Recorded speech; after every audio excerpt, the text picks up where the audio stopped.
Mains का सवाल होता है। तो मान ले कि मेंस के सवाल में कहीं पूछ दिया कि प्राक इतिहास के बारे में बताइए, ध्यान से सुन। मान ले मेंस के थोड़ा हंसी आता है, हाँ उमें मत देखा, यहाँ लाइव देखो ना, मोबाइल में देखने का आवश्यकता है। मान ले कि प्राक इतिहास में मैंने प्राक इतिहास के बारे में पूछ दिया लिखो। अब तू तो ऑब्जेक्टिव रटले बाड़ी तो लिखबे केगो, आइए तो पढ़ले बाड़ी कि प्राक इतिहास में लिखित स्रोत नहीं होता है। प्राक इतिहास जो है आपका, उसको पाषाण काल भी कहते हैं। अब प्राक इतिहास को हम 4 भागों में बांटते हैं।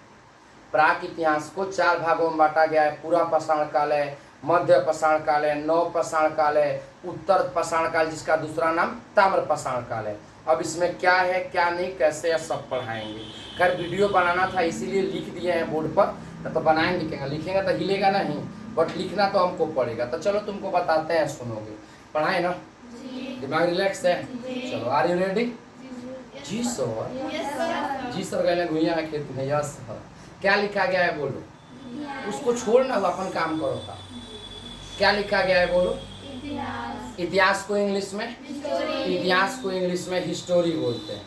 चलो इसमें सबसे पहले समझते हैं। देख, अगर इतिहास में हम कोनो भी टॉपिक उठाएं, माने इतिहास में अगर कोई भी टॉपिक तुम्हें पढ़ाने के लिए उठाते हैं तो भाई उन्हें विस्तार से जितना भी चीज आएगा सब पढ़ाने वाले हैं, A to Z, कुछ भी छोड़ने वाले नहीं है। जैसे इतिहास को आज उठाएंगे साफा जड़ से, एक तरह का हिस्ट्री तो होता नहीं है। एंशियंट हिस्ट्री होता है, मॉडर्न हिस्ट्री होता है, जो प्राचीन काल का इतिहास था वो तुम्हें पढ़ना है, जो आज का इतिहास है वो तुम्हें पढ़ना है, इंडिया का हिस्टोरी अलग पढ़ना है, वर्ल्ड का हिस्टोरी अलग पढ़ना है। सारा चीज पढ़ोगे तब जाके हर एक चीज का क्वेश्चन क्लियर होगा, तब किसी एग्जाम को आराम से क्रैक करोगे। ध्यान से सुनना। तो अभी लिखे हैं इतिहास, इतिहास को इंग्लिश में हिस्टोरी कहते हैं। देखो यहाँ लिखे हैं पिता, हेरोडोटस। क्या लिखे हैं? हेरोडोटस, यानी इतिहास के पिता जो थे। जैसे देख, बायोलॉजी के पिता अरस्तु को कहते हैं, बायोलॉजी के फादर ऑफ बायोलॉजी। तो बायोलॉजी के पिता किसे कहते हैं बोलो? अरस्तु को। इतिहास के पिता कौन है? फिर से बोलो, फिर से बोल।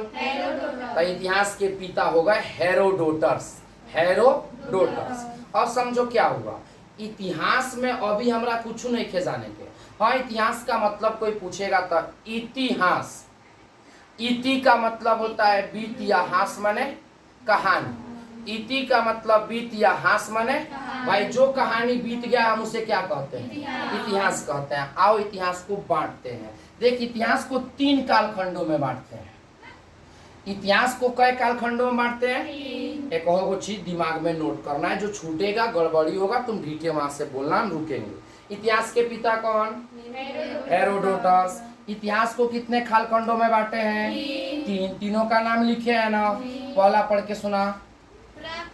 इतिहास पहला है प्राक इतिहास, दूसरा है आद्य इतिहास, तीसरा है ऐतिहासिक। ध्यान से सुनना, इस सब पर जोरी से चल रहे हैं, हम कुछ भी छोड़ने वाले नहीं है। तुम्हें ध्यान से विस्तार से A to Z सारा चीज पढ़ना है। एम तू तनी ध्यान से समझ। कहने का मतलब है इतिहास के पिता हेरोडोटस। इतिहास को हम बांटे हैं 3 कालखंडों में। पहला कालखंड है प्राक इतिहास, दूसरा है आद्य इतिहास, तीसरा है ऐतिहासिक। इसमें एक गो लेके सब कुछ पढ़ेंगे। तो चलो आज का हमारा टॉपिक रहा प्राक इतिहास। कौची का टॉपिक रहा बोल? प्राक इतिहास का रहा, इसी के बारे में पढ़ेंगे। तो आओ तुमको प्राक इतिहास के बारे में पढ़ाते हैं। प्राक का मतलब क्या होता है? प्राक का मतलब होता है अभी की पहले। तुम लोग संस्कृत में पढ़ा होगा।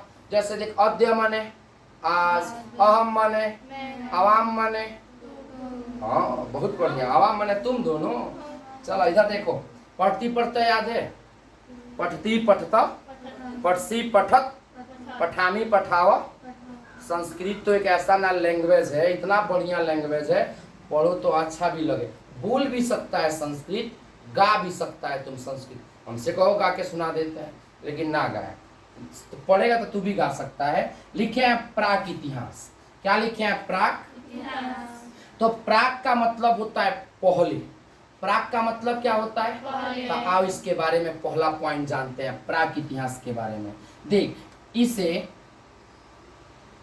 पाषाण काल भी बोलते हैं। ध्यान से समझना, तुमको छठा वठा में मिला होगा। इसे पाषाण काल भी कहते हैं।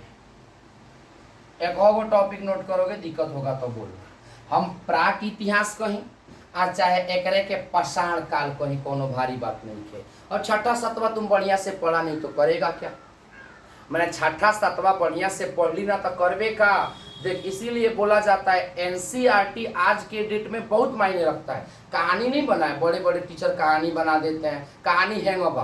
पोथी पढ़ी पढ़ी जग में पंडित भया ना, और 4 अक्षर प्रेम का पढ़े वही पंडित गईल। पोथी पढ़ी पढ़ी जग में आईएएस भया ना कोई, या 4 अक्षर एनसीईआरटी पढ़े हुए आईएएस, यहाँ कहानी बन गया। तो एनसीईआरटी मायने रखता है, सारा एनसीईआरटी का है। समझोगे क्या पढ़ रहा है, बोलना ताकि उसमें सुना सके। क्या पढ़ रहा है? आद्य इतिहास की प्राक इतिहास। प्राक इतिहास का दूसरा नाम क्या है? पाषाण काल। क्या प्राक इतिहास को हम पाषाण काल कह सकते हैं? तो एगो चीज हम जान गए कि प्राक इतिहास को पाषाण काल भी कह सकते हैं। दूसरा इसमें क्या है तनी समझो। देखो, इसमें जो है यानी प्राक इतिहास में जो है, इसमें लिखित स्रोत नहीं मिले हैं। शायद इस बात को तुम नहीं समझा। लिखित स्रोत नहीं मिले हैं, नहीं मिले हैं। तनी खूब आराम से समझना। देखो, प्राक इतिहास में लिखित स्रोत नहीं मिला है, इसका मतलब हुआ कोनो भी ऐसा किताब उताब नहीं खे मिलल जेमें कुछ लिखल होके। माने लिखित स्रोत मिला है कि नहीं मिला है? हाँ, मिले हैं। कुछ हमको टापू मिले हैं, कुछ टीले मिले हैं, कुछ बड़े बड़े बिल्डिंग मिले हैं, तो सब लिखित स्रोत है। लिखित स्रोत का मतलब हुआ कुछ लिखा हुआ चीज हमें प्राप्त हो। तो इस प्राक इतिहास में लिखित स्रोत है कि नहीं है? नहीं है। प्राक इतिहास का दूसरा नाम बोलो, पाषाण काल होता है। अब इसके बारे में तीसरा चीज लिखते हैं। देखो, इसमें एक काम करते हैं, इस प्राक इतिहास को बांट दो। प्राक इतिहास को बांटते हैं 4 भाग में। ध्यान से समझना। बोलो, प्राक इतिहास को बांटते हैं 3 भाग की 4 भाग? 4 भाग में बांटते हैं। लोग एक बार शुरू से पूछते हैं। बोलो, इतिहास के पिता हेरोडोटस। इतिहास को कितने भागों में? पहला बोलो, दूसरा, तीसरा। प्राक इतिहास में बोलो पाषाण काल कहेंगे कि नहीं? इसमें लिखित स्रोत है कि नहीं? आप प्राक इतिहास को कितने भाग में? गड़बड़ नहीं ना होगा। इतिहास को 3 भाग में, वो इंग्लिश के टेंसवे की तरह है। टेंसवा के 3 भाग में, अब प्रेजेंट टेंसवा के 4 भाग में, वहींगा इतिहास के 3 भाग में, आप प्राक इतिहास के क्या चारों का नाम जानना चाहते हो? आओ, चारों का नाम लिखते हैं। एक का नाम है पूरा पाषाण, पूरा पाषाण। दूसरे का नाम है मध्य पाषाण, मध्य पाषाण। तीसरे का नाम है तुम्हारा नव पाषाण, नव पाषाण। और चौथे का नाम है तुम्हारा उत्तर, या इसी का दूसरा नाम है ताम्र पाषाण।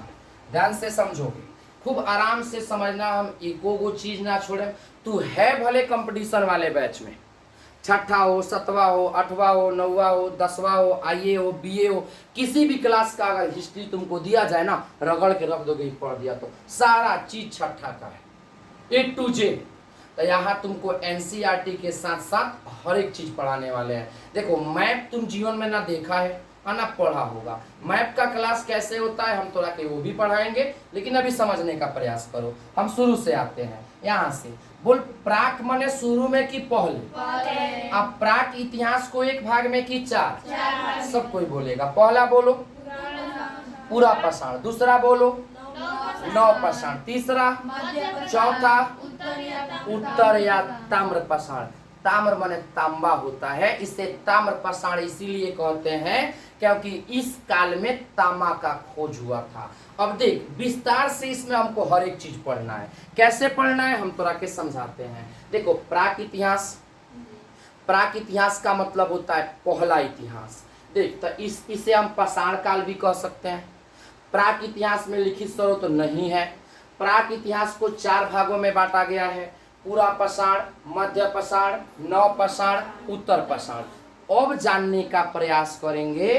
पाषाण माने समय बोला, पाषाण माने क्या होता है? ये सब पत्थर के समय थे ना, समझ ले।